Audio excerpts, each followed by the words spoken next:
محمد حسن عسکری، انتظار حسین، ابتدا جیمز جوائس، انتہا مولانا اشرف علی تھانوی۔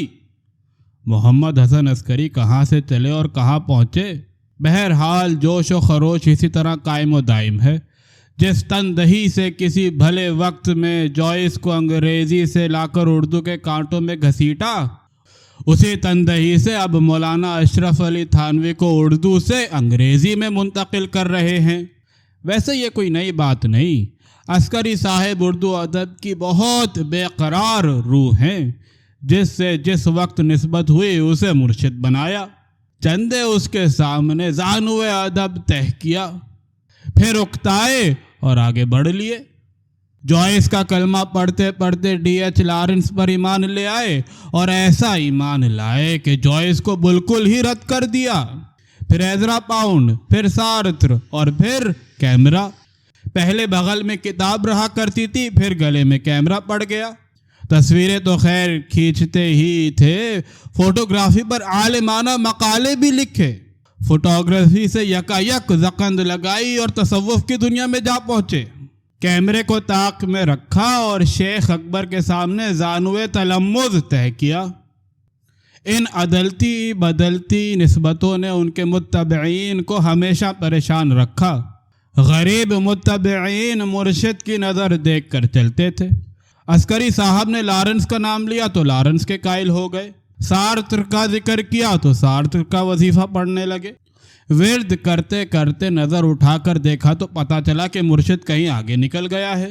عسکری صاحب یوں خلوت پسند آدمی ہیں، بس بہت ہی عقل کھرے ہیں۔ ایک سے دو آدمی ہو جائے تو ان کا دم الٹنے لگتا ہے، بولنا بند کر دیتے ہیں۔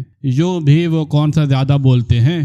عسکری صاحب اردو کے گونگے ادیب ہیں، بہت لکھا مگر کبھی بول کے نہیں دیے۔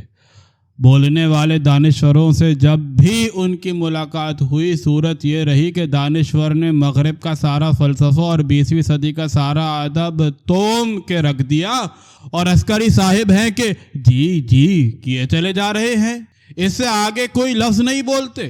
دانشور نے سوال کیا تو سگریٹ کی ڈبی آگے بڑھا دی اور انکساری سے کہا، سگریٹ پیجئے، چیزیں اپنی ضد سے پہچانی جاتی ہیں۔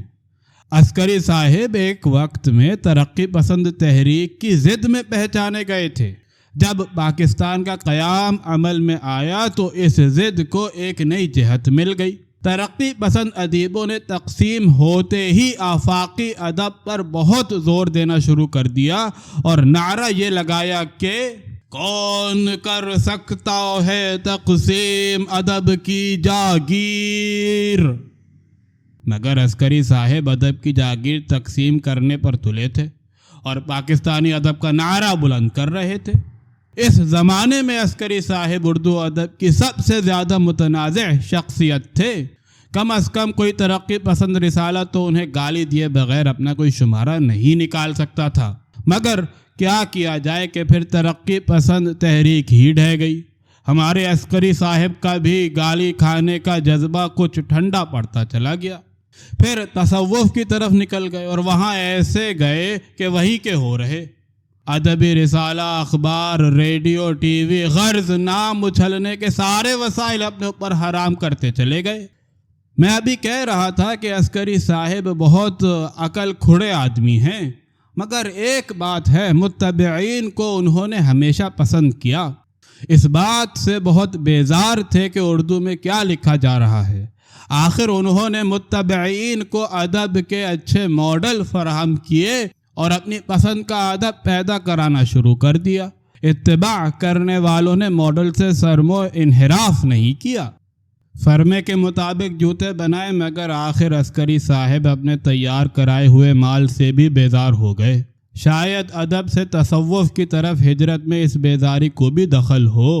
اتباع کرنے والے ادیب ابن العربی کے مقام تک تو عسکری صاحب کے پیچھے پیچھے گئے، مگر جب عسکری صاحب مولانا اشرف علی تھانوی کے حلقہ ارادت میں داخل ہوئے تو یہ ادیب کچھ حیران و پریشان ہوئے اور کچھ تھک کر کچھ حیرانی میں پیچھے رہ گئے۔